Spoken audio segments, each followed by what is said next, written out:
Hello. Tak odlučné. No, ja vás tu veľmi srdečne vítam v takomto hodnom množstve. Vekový priemer to je momentálne asi tak 17 rokov, jak to tak vidím priemerne. Hneď sa všetci cítime mladší. No, po naozaj dlhom čase sa tu asi stretávame, asi po mesiaci na ďalšom ečku, samozrejme. Prekvapivo sme tu aj my, aj ja, teda sme po tábore, možno niektorí viete, a sme veľmi šťastní, že sme na tomto ečku, keďže nebudem spomínať technické okolnosti, ktoré tomu predchádzali, buďte radi. Dobre, takisto tomu predchádzala jedna iná okolnosť, ktorú nebudem spomínať, ale nadviažem úplne veľmi spontánne.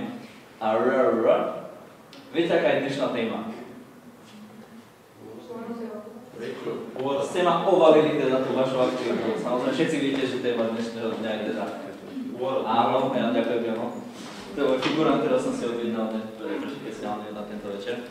Čiže pôrod, a keď sa nad tým tak zamyslíte, asi vám to niečo evokuje. Každý to asi absolvoval, nie asi každý si to pamätá. Že je to taký zážitok, starší raz. No a teda týka sa to hlavne žien, hej, chlapi s tým nemajú až tak veľmi spoločné, teda až na tie prípady, kedy tam muž stojí pri tej žene a žena na neho kričí veľmi silné, prudké slova, aby si to zaslúžil. A ja ešte k tomu poviem toľko, že určite viete, že teda pôrod je naozaj taký zázrak v živote, že nie je to niečo samozrejme. Nie je to samozrejme, spravím. Veľa ľudí, veľa možno manželských párov si veľmi žalujú mať deti, nepodarí sa im, niektorí si možno deti až tak veľmi nežalujú a zadarí sa im ale toľko, plná chúra. Už teraz kecam, hej, a to je toľko akože k takému našemu fyzickému pôrodu, hej, každý sme teda absolvovali, ale v Biblii sa píše ešte niečo iné o inom pôrode a je to z Evanjelia podľa Jána z 3. kapitoly 1. až 7. verš, takže v mene Pánovom to najprv prečítam. Bol farizej menom Nikodém, popredný muž medzi Židmi. Ten prišiel k nemu v noci a hovoril mu: Majstre, vieme, že si učiteľ, ktorý prišiel od Boha, lebo nikto nemôže činiť znamenia, aké ty činíš. Ak len Boh nie je s ním. Ježiš mu odpovedal: Veru, hovorím ti, ak sa niekto nenarodí znova, nemôže uzrieť kráľovstvo Božie. Nikodém mu povedal: Ako sa človek môže narodiť, keď je starý? Nemôže predsa druhý raz vôjsť do života matky a narodiť sa. Odpovedal Ježiš: Veru ti hovorím, ak sa niekto nenarodí z vody a z ducha, nemôže vôjsť do kráľovstva Božieho. Čo sa narodilo z tela, je telo, čo sa narodilo z ducha, je duch. Nediv sa, že som ti povedal, treba sa vám znovu narodiť. A dnes sa budeme rozprávať práve o takomto pôrode. A naozaj každý kresťan sa musí narodiť znova a je to veľmi podobný proces. Je to nový začiatok v živote kresťana a niečo to obnáša. Mirko nám dnes o tom niečo bude hovoriť, už sa isto tešíte. A skôr teda než začneme a než poprosím kapelu, že by nás zahrala na úvod nejaké piesne, aby som sa ešte tak pomodlil.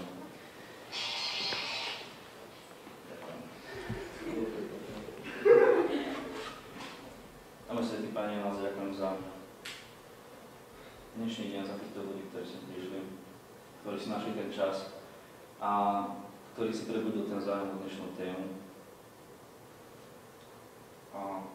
Tak veľmi ti chcem vložiť tento večer do tvojej rúk, aby ty si sa o nás postaral, aby ty si nás tu dnešný večer sprevádzal a veľmi tak túžim, aby tie veci, ktoré budeme dnes hovoriť, ktoré Miro bude rozprávať, aby sme mali na ne otvorené uši, otvorené srdcia. Nech môžeme nad tým rozmýšľať nielen teraz večer, ale aj keď pôjdeme domov.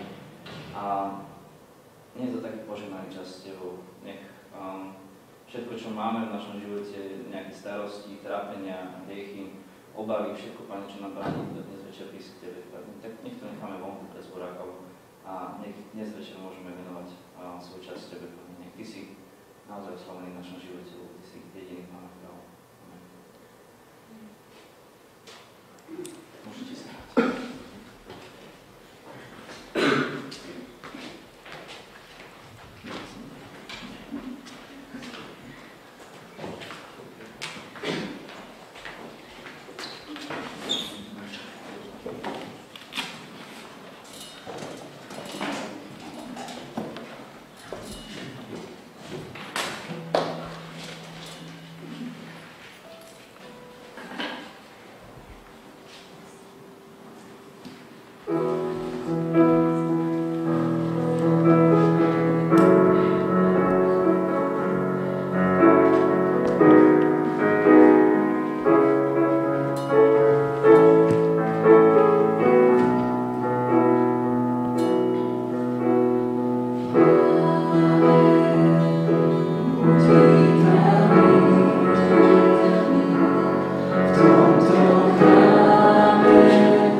Pane, určite si nájdete chvíľočku, aby som vám predstavil našu úplne úžasnú ponuku.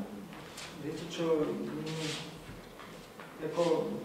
Áno, chápem, ako to mi hovorí každý, pane, ale toto je neodmysliteľná ponuka. Pozrite sa, je to zmluva na večný život. Už ste počuli? Zmluva na večný život. Už ste to počuli? Na večný život. Zmluva na večný život. Pozrite sa, toto máte tu napísané krásne, že ak zmluvu na večný život uzavriete na nekonečne veľa mesiacov, záväzne, garantovane a gratis, je to gratis, budete mať vzťah s Bohom. Môžem sa spýtať, čo vám za to platí? Vatikánsko meno. Chcel som vám povedať ešte k tej zmluve toľko, že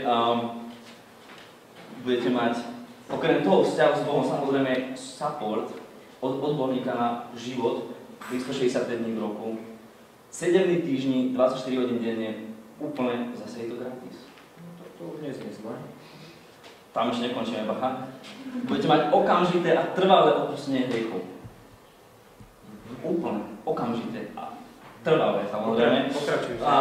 A okrem toho, úplne jedna špeciálna VIP stupenka do backstageu neba za samotným Bohom. VIP stupenka. A okrem toho, úplne nie najmenšie, budete mať zápis do knihy života. A ešte podotýkam, že ak k tomu zápisu do väčšného života budete mať dokonca aj príručku. Príručku, ktorá vám bude osobne doručená. Na vaše meno. A to príručku, to je v akom formáte? Môžem aj na CD-čku? Lebo akože ja príručky dosť intenzívne čítam, takže... Naša príručka má mnoho formátov, samozrejme, a už keď ste veľmi príliš moderní, tak si môžete stiahnuť aj z internetu aj do mobilu. Fakt? Úplne, Ja som si kúpil nový telefón. A môžem potom vybrať stránku. To je tak dobre spravodlivé. Ale takto už, akože, sa na to pozrieme. Čo si myslíte? Super ponuka. Tož, není to zlé. Super. Celkom sa mi to poľubuje, len teda vrtá mi v otázke jedna hlava. No a by ste asi rád vedeli, čo to stojí, čo? Čo to číta? Takáto zmluva na večný život. Čo to stojí? Haha, vy ste sa čuli, to nie je všetko zase také gratis. Viete, akože v tomto svete nič nie je gratis, aj keď mňa platia síce to vatikánsko meno, to už naozaj niečo bude stať. Bude to stať vaše hriechy, ich následné odmietanie a prijatie Pána Boha ako svojho spasiteľa. No to by som mal. A okrem iného ešte, teda akože už to bude tak dodatočne, vám budú odstránené pochybnosti, smútok, strach a iné nejaké charakterové vady. Tož to neznie tak zle. Myslíte, že to je veľmi dobrá ponuka? Viete čo, ak teda so mnou súhlasíte a máte naozaj záujem uzavrieť takúto zmluvu, viete čo, poďme niekam, kde nie je takto rušne na tejto Myslím, že môžeme to uzavrieť. to tešieho miesta. Veľmi sa teším, veľmi správne rozhodnutie. Je to zaujímavejšie, ako som si myslel.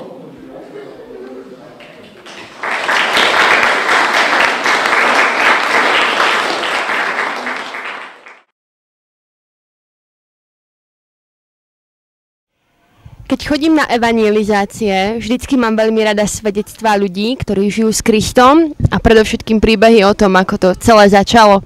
A niekedy mi je tak ľúto, alebo bývalo mi ľúto, že ja nemám nič také vzrušujúce, čo by som povedala. Keď som bola malé dievča, bola tu moja starka, ktorá nás začala vodiť na besiedku. Každú nedeľu prišla na aute a my všetci s mojim bratom a bratrancami sme sa nahrnuli do jej starého žigulíka a spoločne sme sa viezli na faru. No a na tej besiedke bolo také prvé miesto, kde som počula o Ježišovi a o jeho láske k nám. A veľmi sa mi tam páčilo kolektív detí, milujúca pani učiteľka. Bolo to niečo iné a bola som vďačná starej mame za to, že každú nedeľu si urobila čas a zobrala nás tam. Keď som mala 9 rokov, tak ma starka s mamou prihlásili na detský tábor a to bolo pre mňa trochu šokujúce, lebo je to iné ako ísť niekde na hodinu, odísť na týždeň od rodiny, od mamy, s neznámymi ľuďmi do neznámeho prostredia. A spomínam si, že prvý večer tábora som preplakala, nešťastná z toho, že tam nie je nikto z mojich blízkych. Preplakala som aj iné dni tábora, pretože to bol dorastovo-detský tábor, detí tam bolo menej a vždycky pri hrách bolo problém utvoriť dvojicu, keďže sme tam boli len 3 dievčatá. Musím povedať, že si nepamätám skoro žiadnu táborovú tému, ale čo si pamätám, bol potom posledný deň tábora. Posledný deň som mala veľkú túžbu rozprávať sa o veciach, o ktorých som počúvala s niekým starším, a tak som vyhľadala pani učiteľku, tetu Helu, ktorej som dôverovala, a chcela som sa s ňou rozprávať o Ježišovi a v podstate urobiť to rozhodnutie, odovzdať môj život Bohu. A tak sme sa zavreli do jednej miestnosti, ktorá, myslím, v tých časoch slúžila najmä pani kuchárka, a tam sme sa spoločne modlili. Ja som si možno vtedy ešte ani celkom presne neuvedomovala, aké závažné rozhodnutie robím. Tete Hele tedy tiekli po tvári slzy a ja som tam len tak sedela a už vtedy som si vravela, že Pane Bože, prečo ich to tak bere?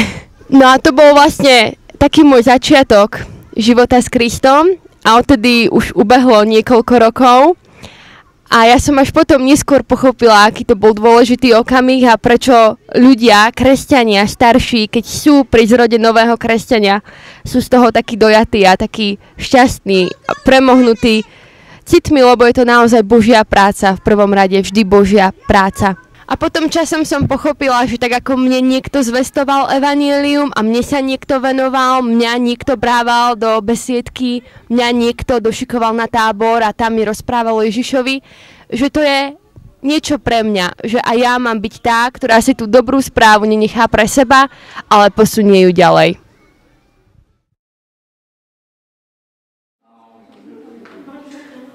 Sorry, že som taký otrávny, ale asi už budete vedieť, čo toto znamená. Ja som zavolal tu na naše znížené pódium dnešného rečníka Miroslava Moderáta.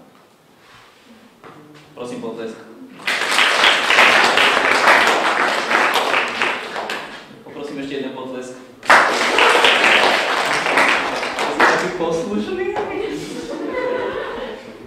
Určite všetci Mira dobre poznáte, lebo on je taký všade prítomný. On oficiálne dnes nemal rozprávať, viete, kto mal rozprávať? Áno, mal rozprávať Pali, ale toto je jeho zmiešaná verzia. Momentálne práve moč športoval, tak akože sa stvrkol do menšieho, viete. Miro je taký zazipovaný bednárizom. A Mirko, čiže keď ty nám dnes budeš rozprávať, ja by som sa tak chcel spýtať tie otázky, na ktoré určite nie si pripravený. Nie je pripravený. Miro, kedy si sa narodil? 11. septembra 1981, keď som oslavoval 20 rokov, tak moji kamaráti na teológii mi dali darček. Asi tu teraz na takom mieste, aby som sa spýtal za všetkých, že aký darček je to? Bol som v meste v Bratislave a potom, ako som sa vrátil na internát, tak všetci boli nahrnutí v jednej takej malej miestnosti, kde pozerali televízor, správy. Poď sem, máme pre teba darček. Čo, kde, jaký? A zrovna tam ukazovali, ako sa zosypali dvojičky.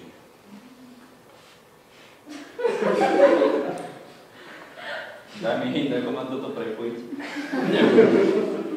Dobre, ja som sa chcel spýtať teda ešte inú otázku, že teda kedy si sa narodil, tak už keď máme teda tú tému duchovný pôrod, kedy si sa tak duchovne narodil? Keď som bol 8 na základnej škole. Aha, a čo tvojmu teda narodeniu predchádzalo? Teda duchovnému narodeniu? To nemôžem teraz povedať, lebo potom by som už nemal čo iné rozprávať. Som vyčerpali tú tému. Dobre, a taká tretia otázka, ešte teda pustím k slovu.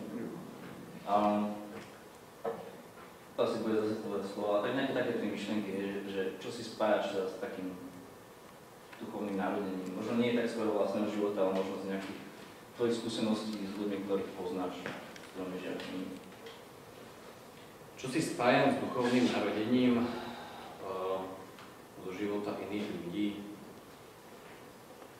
Asi zmenu života, to je také asi najdôležitejšie. A potom také ochotu slúžiť Bohu a ochotu slúžiť druhým ľuďom. Že keď niekto odovzdá svoj život Bohu, Takže aspoň verím tomu, som o tom presvedčený, že Boh nenechá srdce človeka len také, aké je, a spôsobí v ňom zmenu a tá zmena je potom viditeľná aj touto formou, že človek potom slúži. Ďakujem za zodpovedanie mojich krátkych otázok. Na teda už úplne finálne, než ťa teda pustím k tomuto púti, teda tej materii, ktorými sa teba pomôžu. Dobre. Drahý Pane, naozaj ďakujem za Mira a za to, že to je tvoj Boží muž. A ďakujem za to, že naozaj už venovala roky svojho života službe pre teba. Tak si veľmi vážim, že môže byť v našom zbore, že ty môže naozaj produkovať, alebo ty môžeš skrze neho produkovať strašne veľa dobrých, krásnych vecí. Tak naozaj ešte raz ďakujem, že tu dnes večer s nami môže byť, že to stihlo a tak veľmi chcem na tomto mieste žehnať, Pane, v tvojom mene. Nie je silný, nemá tvoj pokoj, nech. A rozpráva to, čo mu dá do úst tvoj Svätý Duch. A ešte raz prosím, Pane, za mnou všetkých, aby sme mali tvoje uši a srdcia. Pane, buď tu prítomný, neoslávne tvoje Sväté meno. Dnešná téma je, že pôrod, začiatok kresťana. Nejako zvlášť úprimne povedané som sa na toto nepripravoval, lebo ešte pred chvíľou som presne nevedel, že tu budem medzi vami stať, ale to, čo mi je také dôležité pri tom celom povedať, je v podstate, je to taká téma o tom, ako začína život človeka, život kresťana. No a preto v podstate to, čo budem rozprávať, tak nie sú to žiadne také nejaké teologické myšlienky alebo nejaké štúdie alebo niečo, ale je to môj život, ktorý som žil a ktorý vďaka Pánu Bohu bol zmenený. Tak vnímajte a berte to ako svedectvo toho, čo Pán Boh v mojom živote vykonal a svedectvo toho, čím sa Pán Boh, verím, aspoň trošku na mojom živote mohol osláviť. Takže celý môj život začal tak normálne, štandardne, narodil som sa, vtedy ako som povedal. No a keď som prišiel do takého detského veku, tak môj taký styk s kresťanstvom bol formou tou, že babka na Lazoch, tam som trávil dosť hodne môjho času, nakoľko obidvaja rodičia sú z Lazov. Keď sa naši rozvádzali, tak v podstate my sme potom utekali pred otcom a bývali sme u babky, u detka. Tak tam som mal aj kopec kamarátov. Tak babka bola taká správna evanjelička, každú nedeľu bolo treba ísť do kostola, tak ja si pamätám ako len pár takých akože zábleskov z toho, že ako to vyzeralo. Dedo ma naložil na štangľu, na starý bicykel, zviezol ma dole dedinou, vysadil ma pred kostolom, babka si ma zobrala k sebe, počas kázne zašuchotala cukríčkom, ja som bol spokojný, že som dostal cukrík. Potom ku koncu kázne, keď už som nevedel obsedieť, tak zašuchotala druhým cukríčkom, tak ja som obsedel do konca kostola, išli sme naspäť. To je taký jeden moja skúsenosť s kresťanstvom, alebo s cirkvou. Druhá potom, keď sme začali bývať znova v Púchove, tak neviem už presne, ako to si nepamätám, ale bol som párkrát na nedeľných službách Božích pre deti. To som bol 6-7. Mal som zrovna, tam bola taká móda, že tak, ako keď sa na Patrika pozriete dozadu, tak on má také vlasy, že akože tak hore, hej. Ale ja som mal asi 2-krát také dlhé vlasy ako on a tiež som to mal tak akože hore vyčesané. Tak mám niekde také akože fotky, že s takýmito vlasmi, viete, ako som tam vzadu sedával, ako Peťo Soukup sedí tam na tom mieste a tu sa snažili niekto niečo robiť, tak ja som mal kamaráta, tak sme sa vždycky náravne na tom bavili, že aké to je smiešné. Tak to bola taká akože moja druhá skúsenosť, ktorú si tak v mojich spomienkach pamätám s kresťanstvom. Potom ale ja ešte tu mám tretiu poznačenú. V tomto veku som bol aj na tábore detskej misie v Detve. Tak to bol môj prvý kresťanský tábor, ktorého som sa zúčastnil. No. Potom som prišiel do 8. ročníka a tam pravdepodobne asi môj starší brat Peter ma zavolal na dorast. Ten dorast sa stretával ešte uprostred týždňa vo štvrtok, tu v týchto priestoroch. A bola to taká kombinácia aj mládeže, aj dorastu. No a zavolal ma, že poď, tak som išiel, tu sa hral trochu vonku volejbal, nejaký futbal, potom tu sa trochu sedelo. No a tak som tu párkrát bol. V podstate sa mi tu nepáčilo, ale to, čo sa mi páčilo, tak boli tu celkom pekné dievčatá.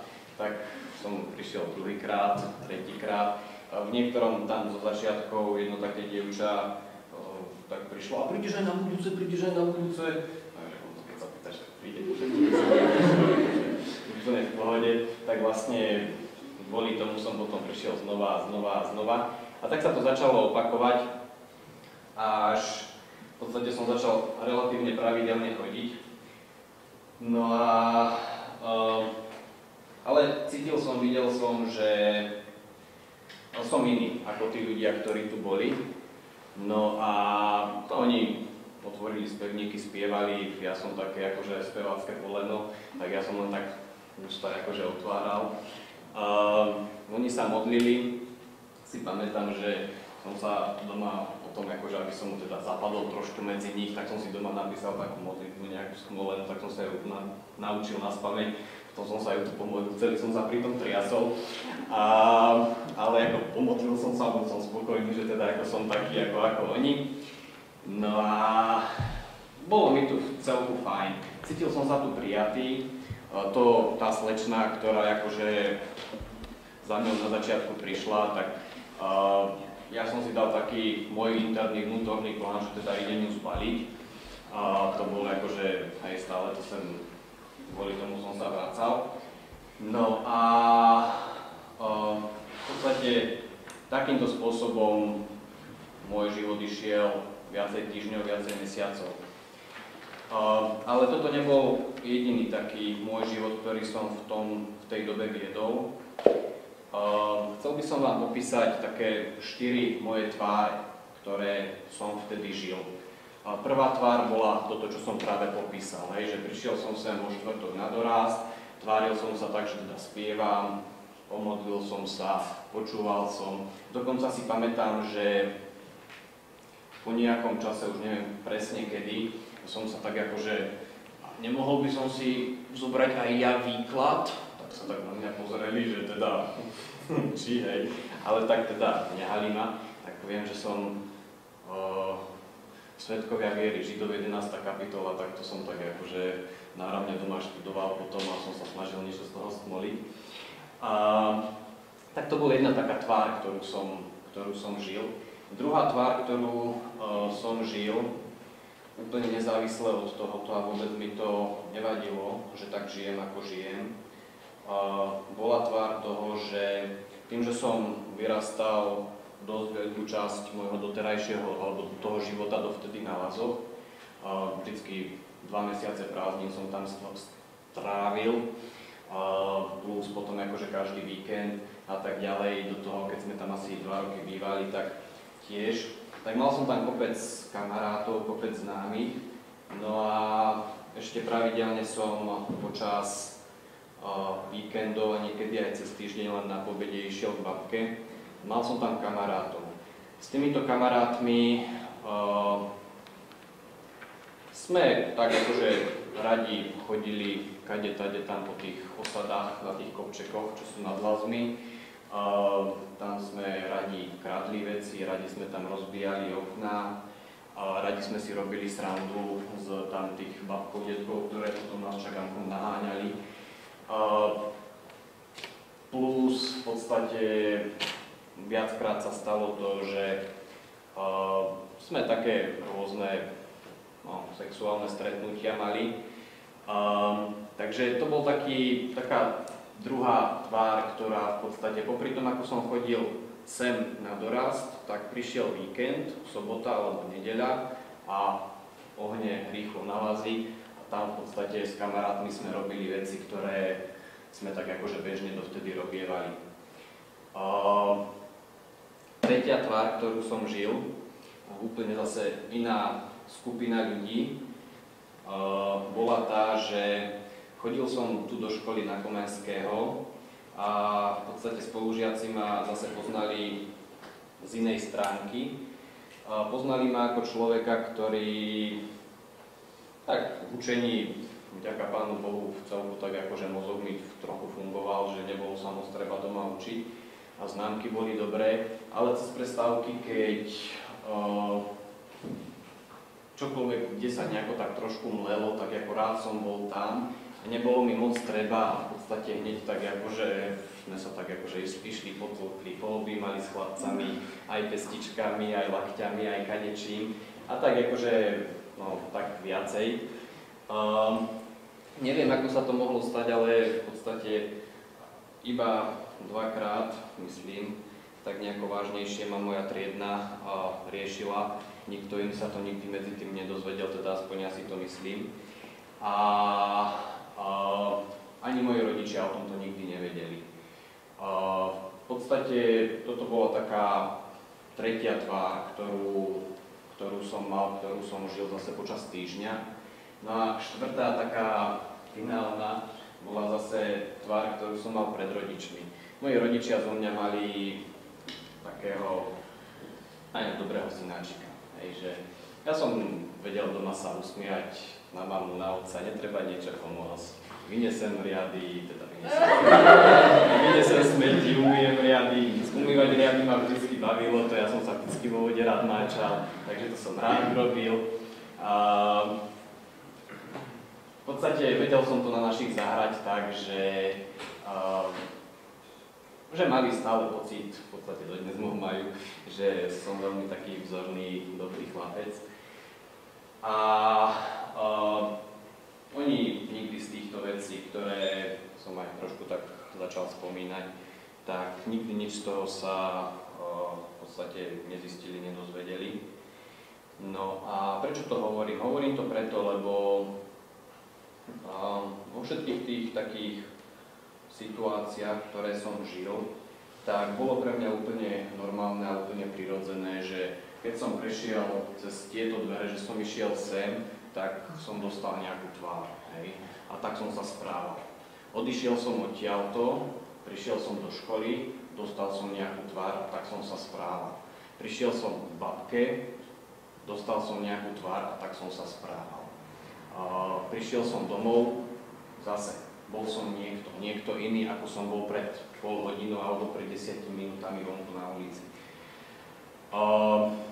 A nevidel som v tom žiadny problém. Vôbec mi to nevadilo, netrápil som sa s tým. Žil som si taký život, ja neviem, pol roka, 3/4 roka, neviem to presne zadefinovať. Viem, že to bolo v 8. triede a niekde ku koncu 8. Potom, ako som bol raz na doraste, tak potom, ako sme tu sedeli, tak prišiel za mňou jeden taký vedúci vtedy, Martin sa volal, a vraví mi, že Miro, že poď, chcem sa s tebou rozprávať. A reku, čo som spravil, tak trošku zredlo. A zobral ma tuto do tých, nie do dievčenských záchodov, ale do tých druhých dverí. Kuchynka, viete, malé, není to kam uísť. V podstate dal dve stoličky, jednu dal pod okno, druhú dal pod dverám, mňa posadil pod okno, on si sadol pod dverám, zrejme, aby som nemal kam uísť, alebo čo, ja neviem. No a vraví mi, že chcem ti niečo prečítať. No, ja vám to prečítam. Je to z Evanjelia podľa Jána, z 3. kapitoly, prvých 7 veršov. Bol farizej menom Nikodém, popredný muž medzi Židmi. Ten prišiel k nemu v noci a hovoril: Majstre, vieme, že si učiteľ, ktorý prišiel od Boha, lebo nikto nemôže činiť znamenia, aké ty činíš, ak len Boh nie je s ním. Ježiš mu odpovedal: Veru, veru, hovorím ti, ak sa niekto nenarodí znova, nemôže uzrieť kráľovstvo Božie. Nikodém mu povedal: Ako sa človek môže narodiť, keď je starý? Nemôže predsa druhý raz vojsť do života matky a narodiť sa. Odpovedal Ježiš: Veru ti hovorím, ak sa niekto nenarodí z vody a z ducha, nemôže vojsť do kráľovstva Božieho. Čo sa narodilo z tela, je telo. A čo sa narodilo z ducha, je duch. Keď mi to Martin prečítal, tak sa na mňa pozrel sa mi priamo do očí a povedal mi takú jednu vetu, ktorá mi dosť utkvela v pamäti, ktorá vtedy v tom momente so mňou dosť zatriasla, aj keď mi strach nahnala. Povedal mi, že Miro, vidím na tebe, že máš záujem,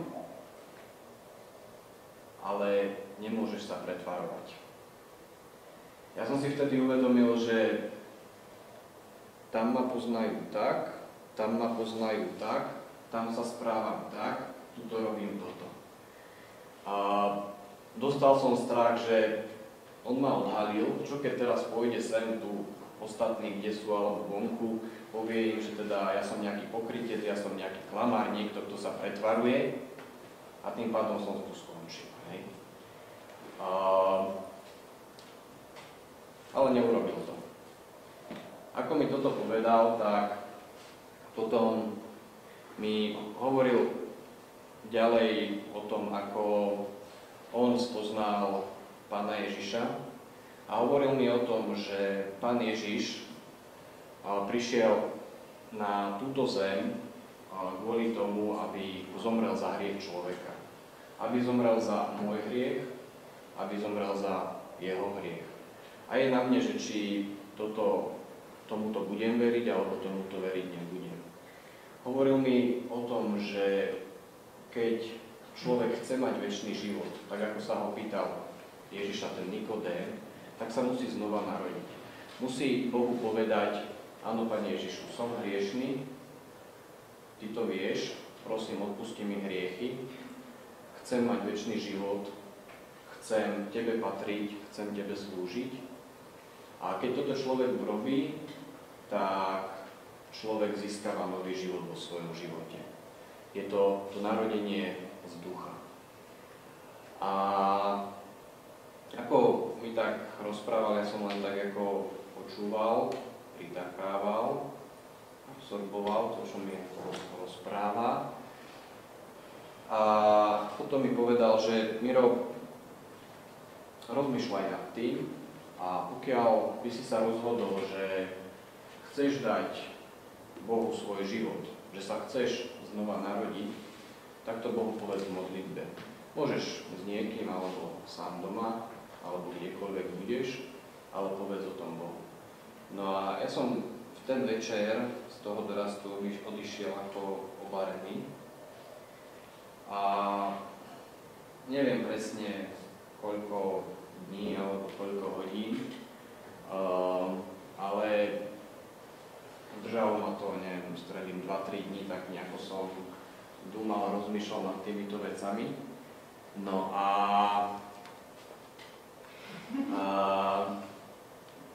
potom v jednu noc som nemohol spať po tom rozhovore. A v mojom živote bolo viacej takých nocí, potom neskoršie v kresťanskom už, kedy som celú noc nespal. A boli to vždycky také zlomové situácie v mojom živote, kedy Pán Boh mi niečo hovoril, alebo chcel, aby som niečo pochopil. Prípadne chcel, aby som išiel niekde alebo niečo robiť. Ja som sa mu vspieral: nie, nechcem. On mi nedovolil spať a v podstate stále do mňa učal, kým som nepochopil, že čo mi chce povedať. No aj toto bola jedna taká noc, kedy som nemohol spať a ja som potom Bohu povedal moju prvú úprimnú modlitbu. Povedal som mu: dobre Bože, ja budem v Teba veriť, budem Ti patriť a budem Ti slúžiť. Ale chcem dôkaz o tom, že Ty existuješ. No a ako som túto modlitbu povedal, tak som zaspal a zobudil som sa do ďalšieho dňa a život išiel normálne ďalej. A v priebehu 3 týždňov, 2, možno 4, neviem presne to obdobie, nepamätám si, ale v priebehu nejakého času potom ako som vám na začiatku menoval tie rôzne skupiny tých ľudí, s ktorými som sa stretával, tie rôzne tváre, ktoré som používal, tak nezávisle od seba viacerí ľudia z tých jednotlivých skupín mi povedali: Miro, ty si nejaký čudný. Čo je s tebou? Ty si sa nejako zmenil. A pre mňa to, že mi toto povedali, to, že takýmto spôsobom videli niečo na mojom živote, tak pre mňa toto bol dôkaz toho, že Boh naozaj existuje. Zámerne som na začiatku nehovoril, ale trošku som naznačil pri tej škole. Ja som bol typ človeka, ktorý bol nervák. Netrebalo mi veľa a v podstate vybuchol som.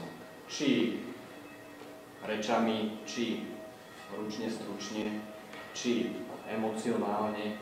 Nebolo mi veľa treba a v podstate bol som vonku. No a Pán Boh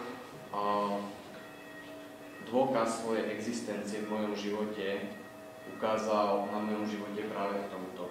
Vďaka Pánu Bohu už nemusím, alebo nie som takýmto človekom, ako som bol predtým, že nie je máš tak úplne jednoduché a ľahké rozhodiť, nahnevať, naštvať. Chvíľu to vždycky ľuďom trvá a modka, som mu za to vďačný, hej.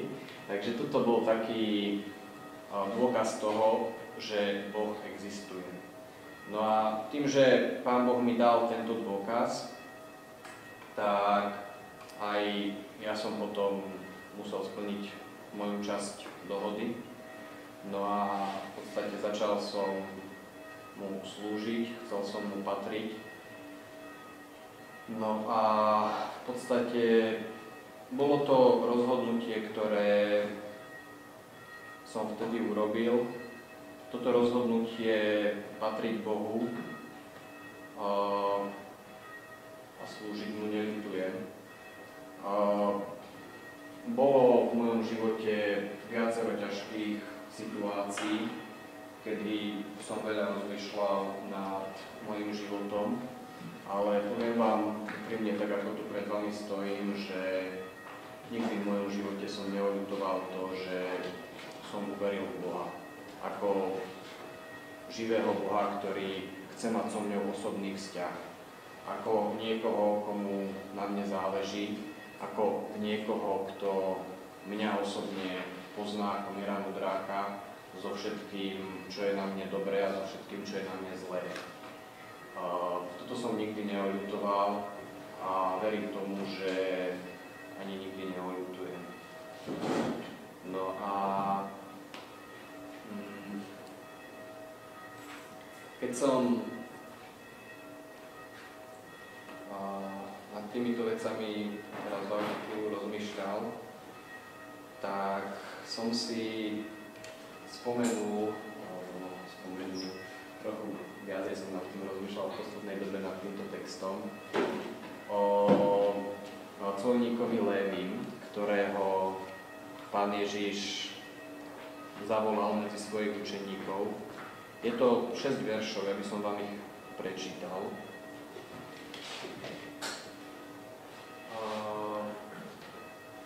Potom zase vyšiel k moru a všetok zástup prišiel k nemu a on ich učil. Idúc uzrel Léviho, syna Alfeovho, sedieť na colnici a povedal mu: nasleduj ma. A on vstal a nasledoval ho. Potom sedel Ježiš v jeho dome za stolom a mnohí colníci a hriešnici prisadli si k Ježišovi a k jeho učeníkom, lebo mnoho bolo tých, čo ho nasledovali. Keď zákonníci zo skupiny farizejov videli, že je s hriešnikmi a colníkmi, povedali jeho učeníkom: prečo je s colníkmi a hriešnikmi? Keď to Ježiš počul, povedal im: nepotrebujú lekára zdraví, ale chorí. Neprišiel som volať spravodlivých, ale hriešných.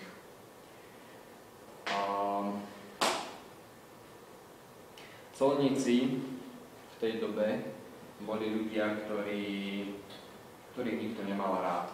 Nemali ich radi Židia, lebo sedeli na colnici väčšinou pri vstupe do mesta a vyberali poplatky za to, že ľudia môžu vojsť. Keď mali predpísané také množstvo poplatku, tak oni vyberali také a ten rozdiel dávali do svojho vačku, čiže boli to majetnejší ľudia. A taktiež ich nemali radi Rímania, lebo Rímania im nakázali vyberať toľko, vedeli, že vyberajú toľko, ale do rímskej pokladnice dávali toľko. Takže ani jedna, ani druhá strana ich nemali radi. A colníci sa stretávali v podstate s dvoma takými okruhmi ľudí. Jeden okruh ľudí boli colníci a druhý okruh ľudí boli prostitútky, čož v ponímaní Židov obidve kategórie boli kategórie hriešníkov. No a pre mňa je tento príbeh veľmi silný v jednom aspekte, v jednom momente, keď Ježiš takémuto človeku hovorí: nasleduj ma. Ježiš medzi kruh svojich 12 najbližších učeníkov zavolal človeka, ktorý je takýto. Nepozeral na to, že či je pekný, či je bohatý, či aký je športovec, alebo ja neviem, aké má postavenie, alebo aké má vzdelanie, alebo čokoľvek. On si vybral do kruhu svojich najbližších takéhoto človeka. Prípadne potom rybárov alebo iných ľudí. A to, čo sa ma vždycky dotýka, je to, že Pán Ježiš si vyberá a hovorí: nasleduj ma aj mne. On mi to povedal: nasleduj ma, formou Martina, ktorý tu kedysi bol. Zavolal ma tu vedľa do tej miestnosti. Povedal mi, čo je dobré a potrebné v mojom živote urobiť. Rozhodnutie bolo na mne. Ja som toto rozhodnutie prijal a nasledujem Ježiša. A toto isté Ježiš hovorí aj tebe: nasleduj ma. Je jedno, v čom sa momentálne nachádzaš, že či žiješ v takom hriechu, v onakom hriechu, alebo momentálne si myslíš, že v hriechu nežiješ. Ježiš ti hovorí: nasleduj ma. A v podstate túži, chce potom, aby všetci, ako tu teraz sedíme, sme patrili jemu a aby sme mu slúžili. Už v daných veciach, danými darmi, obdarovaniami, ktoré nám dáva.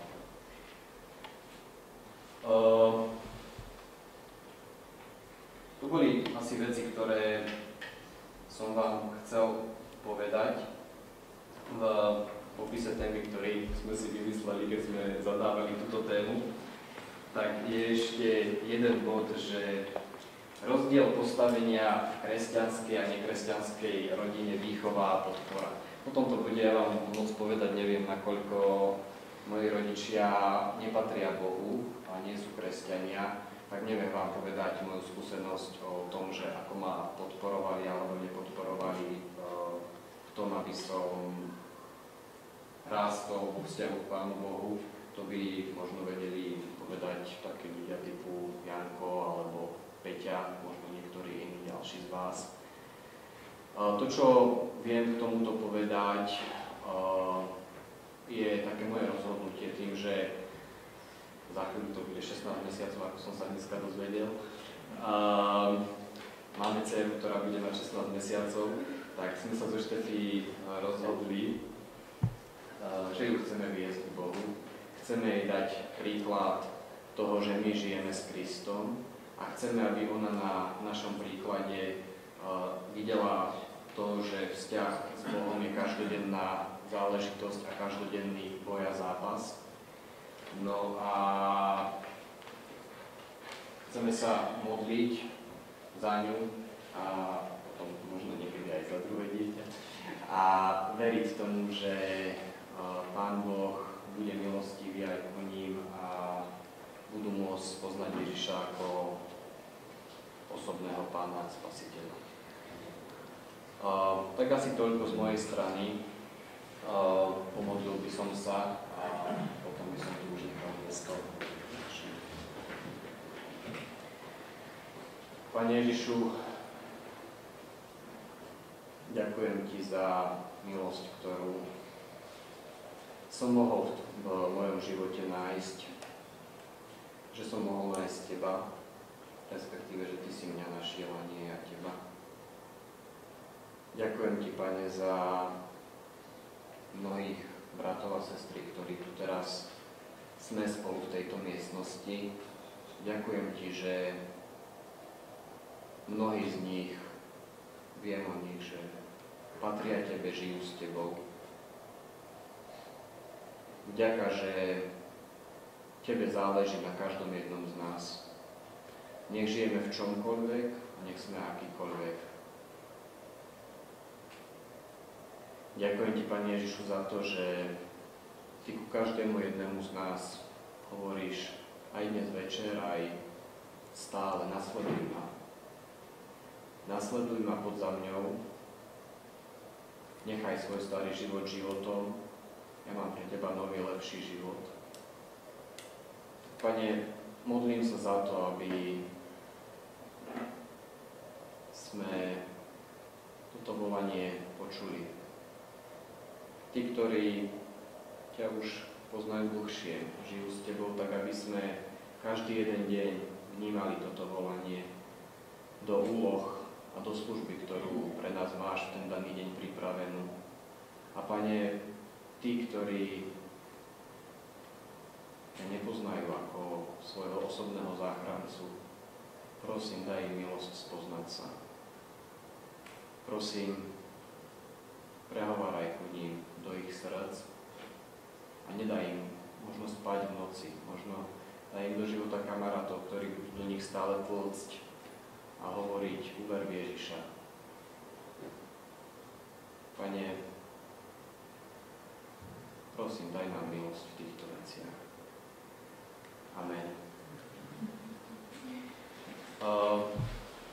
Ešte poslednú myšlienku, ale vás nebudem trápiť.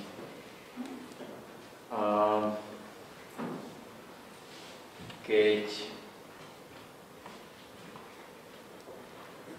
ten taký kód, ktorý tu pred chvíľou nebol dokódovaný, to svedectvo toho dievčaťa a tej Juky, tak ja som mal tento týždeň možnosť byť s ňou asi 4 dní.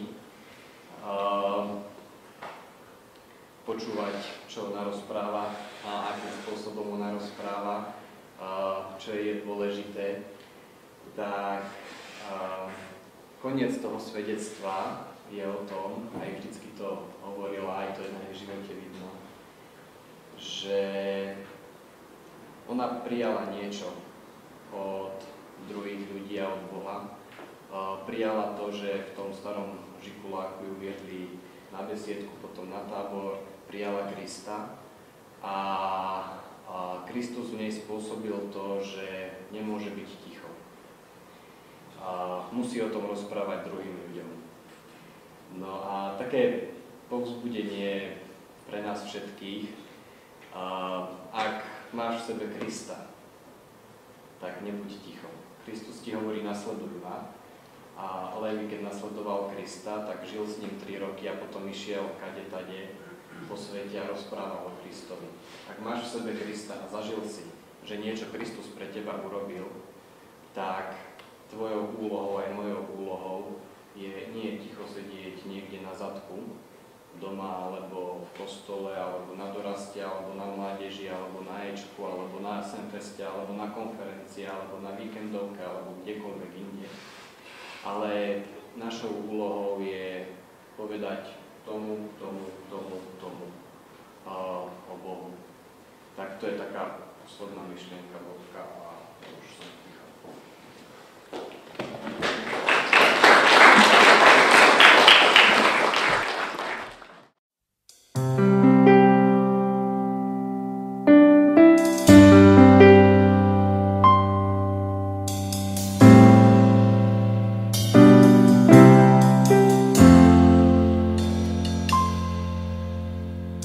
Jediný môžeš priniesť zmenu, dať dejinám novú vôňu, všetko tvoríš nové.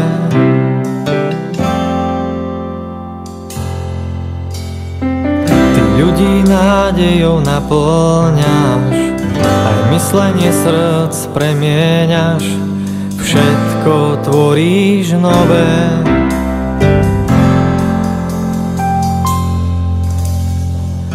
Jediný môžeš priniesť zmenu, dať dejinám novú vôňu, všetko tvoríš nové.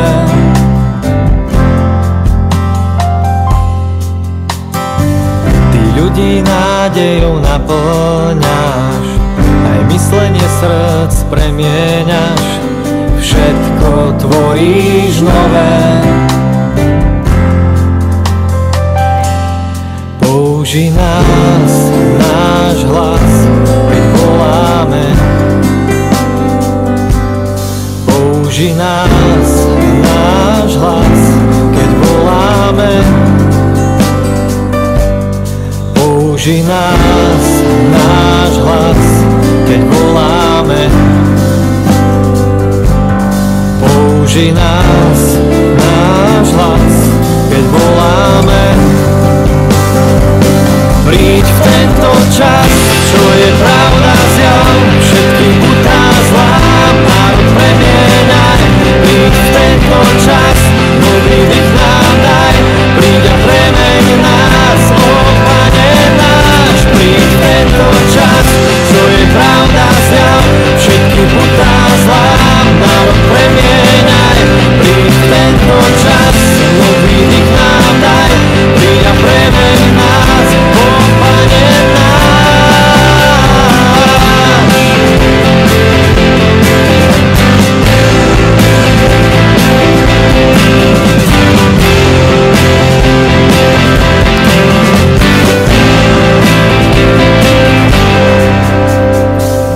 Pravú moc len ty v rukách máš.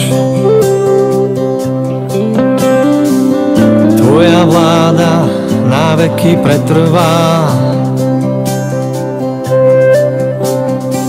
Raz každý z nás sa ti pokloní. Môžeme stáť v modlitbe jednotní. Pravú moc len ty v rukách máš. Tvoja vláda na veky pretrvá. Raz každý z nás sa ti pokloní. Môžeme stáť v modlitbe jednotní. Použij nás, náš hlas, keď voláme. Použij nás, náš hlas, keď voláme. Použij nás, náš hlas, keď voláme. Použij nás, náš hlas, keď voláme. Príď v tento čas, čo je pravda zjav, všetky putá zlám, národ premieňaj. Príď v tento čas, nový dých nám daj, príď a premeň nás, ó Pane náš.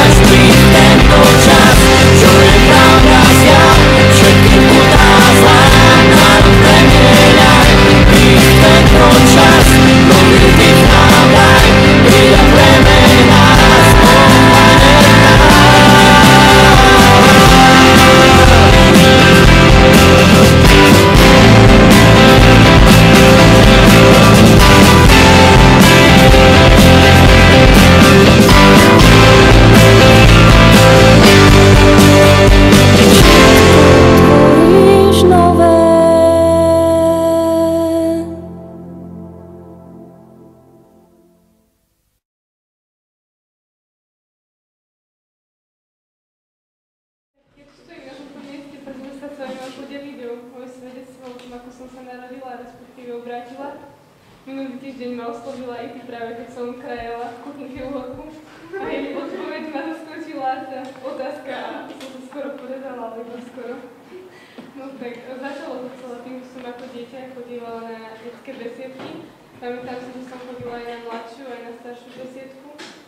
A keď som mala asi tak 8 alebo 9 rokov, tak som prvýkrát reagovala na výzvu, ktorá bola na besiedke.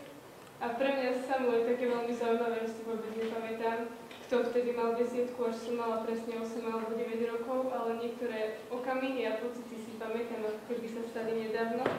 Som sa vrátila z besiedky taká natešená, plná radosti a keď už som potom bola po obede doma v tú nedeľu, tak som zaliezla hore na poschodí do jednej izby a aby ma nikto nepočul, tak som sa tam schovala a zobrala som tam evangelický spevník a hrala som sa na farárku. To ma však dlho nebavilo, ale jediné som si v tom detskom období dokázala uvedomiť, tak bolo to, že Ježiš zomrel za moje hriechy, že za mňa strašne moc trpel a že mi odpustil a že mu patrím. No a potom som postupne prešla do mladšieho dorastu, kde som sa teda s výzvami už stretávala častejšie. A keďže som netušila, že Bohu stačí to áno povedať raz, tak vždy, keď bola nejaká výzva, tak potom v tej modlitbe som to áno tak zdôraznila. Samozrejme, že som bola staršia, tak tým som Ježiša tak viac vnímala a viac chcela spoznávať. Najväčšia zmena to však bola, až keď som prišla do staršieho dorastu. A keď som hneď prišla, tak i ty začínala viesť jednu dievčenskú skupinku, do ktorej ma zavolala. Bola to veľká zmena pre môj život. A keď si tak spätne spomínam na to obdobie, tak to bolo jedno z najkrajších období v mojom živote. A v podstate skupinka bolo jediné miesto okrem dorastu, kde som sa stretávala s Bibliou, kde som mala nejaký kontakt s Božím slovom. No tam sme s dievčatami boli vedené teda k tomu, aby sme si pravidelne čítali Bibliu, aby sme sa nechali meniť Božím slovom a aby sme z nej každodenne čerpali. A tak som si postupne začala robiť stíšenia doma. Teraz už to bude 3. rok. A tie stíšenia zmenili to, že som už necítila len to, že keď Boh je blízko, to bolo také teoretické pre mňa predtým, ale potom už som tak začínala aj cítiť, že áno, Pán Boh je blízko a chce mať so mnou vzťah. A tým, že som prehlbovala s ním vzťah, tak sa menil môj pohľad na neho. Už nebol iba autoritou, ale bol niekým, komu dôverujem, koho mám naozaj blízko seba, bol niekým blízkym a stal sa priateľom. A viem, že si teraz život bez neho neviem predstaviť. A som Pánu Bohu veľmi vďačná, že som ho mohla už od útleho detstva spoznávať ako dieťa, lebo nie každý to spoznáva takto už ako dieťa Pána Boha. A keď už som tak začínala viacej vnímať svet okolo seba, tak už som vnímala Pána Boha v ňom. A tak ja pevne verím a dúfam, že ma nikto a nič na ceste za Kristom nezastaví.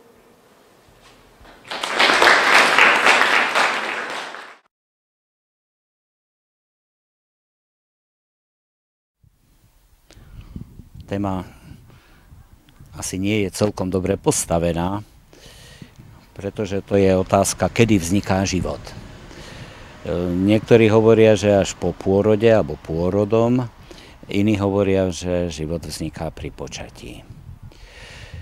V živote kresťana je to tak, že je človek ako dieťa možno pokrstený a vtedy vzniká možnosť života, lebo sme zaštepení do vinného kmeňa Pána Ježiša.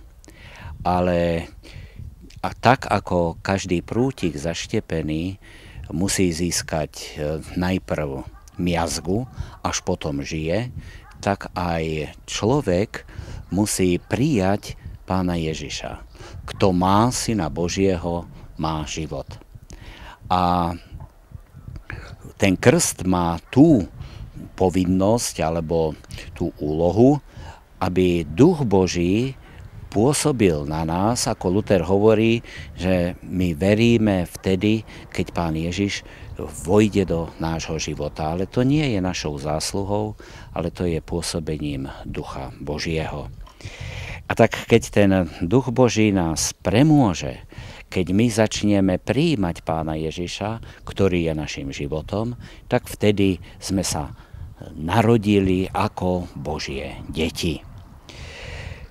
Preto je veľká výhoda, keď dieťa sa narodí do veriacej rodiny.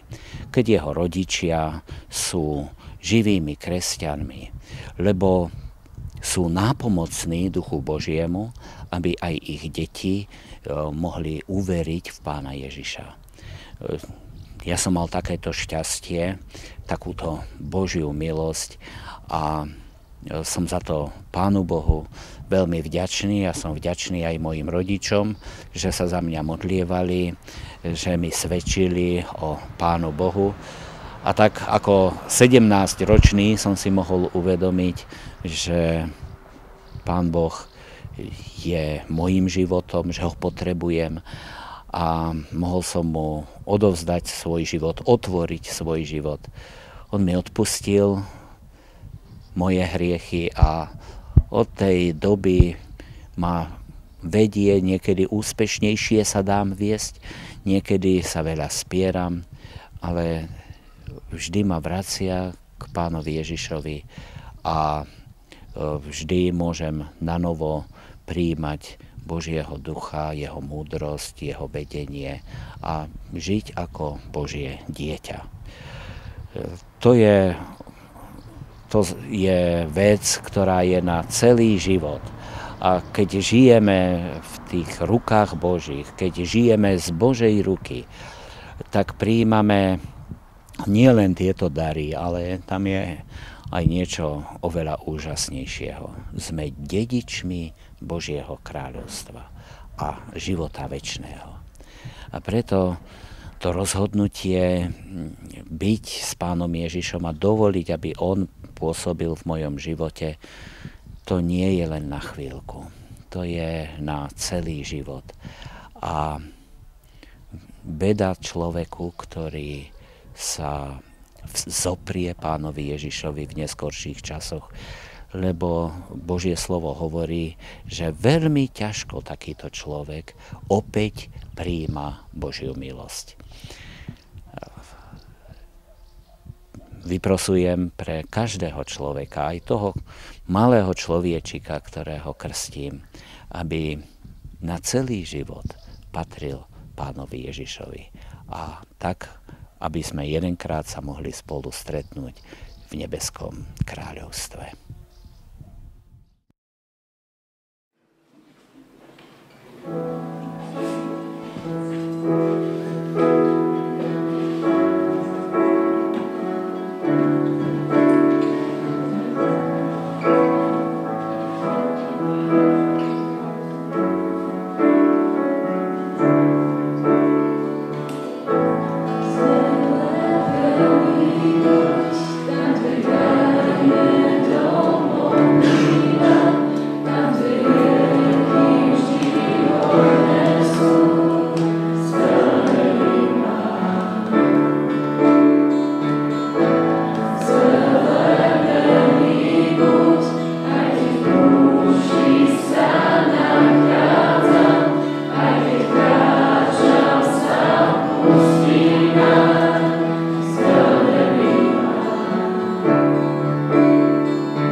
Tak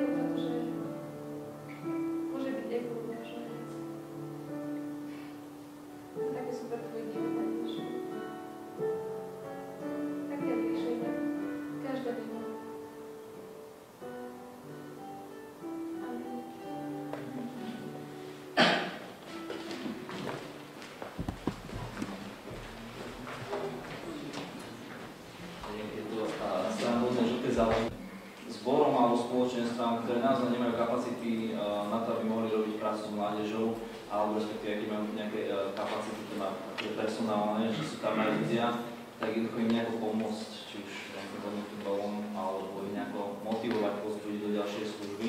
A teda to, na čo sa zbierame, každé Ečko, je práve táto misijná práca, teda ja si nechám takú ďalej pohovať, som objavila. A ďalší oznám, ktorý je veľmi dôležitý, aby ste vedeli, aby ste si ho zapamätali, tak je to, že budúce Ečko, alebo teda klub sa bude, viete, kde nachádzať? Nebude tu. Bude pre zmenu na ľazoch a bude to také veľkolepejšie, velikánske, lebo to bude celoslovenská, úplne to bude megalomanský projekt, to bude celoslovenská olympiáda všetkých súťažných tímov, ktoré vyhrali svoje okresné, neviem, iné aké prebory. Jednoducho pôjdu tam zmerať svoje sily a vystupí Ľubomír Babka. A tí, ktorí chcete dostávať nejaké informácie mailom, akože teda zvyšné informácie teda k ďalším knižkám budete dostávať mailom. Tí, ktorí nedostávate mailom tieto informácie, tak po skončení programu opriete za toto slečnou s okuliármi na hlavu, ona sa veľmi rada zapíše váš mail a bude vám posielať maily.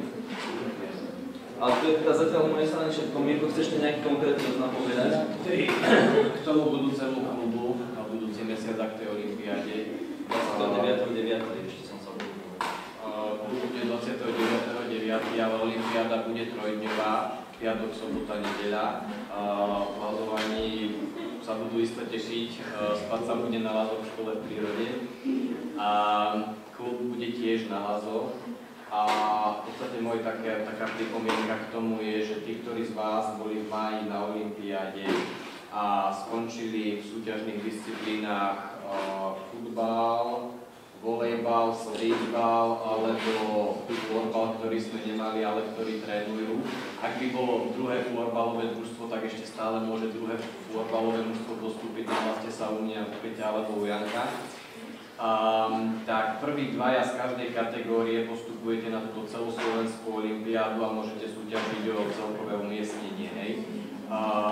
Podľa všetkého v každej kategórii je 14 tímov z rôznych častí Slovenska a tým pádom súperi tam budú nároční a veľkí.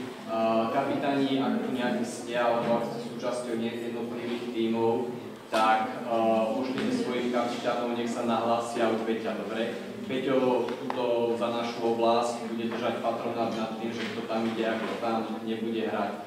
Vy ostatní, keď by ste chceli, tak môžete sa zúčastniť ako fanklub. Bude taktiež súťaž o najlepší fanklub.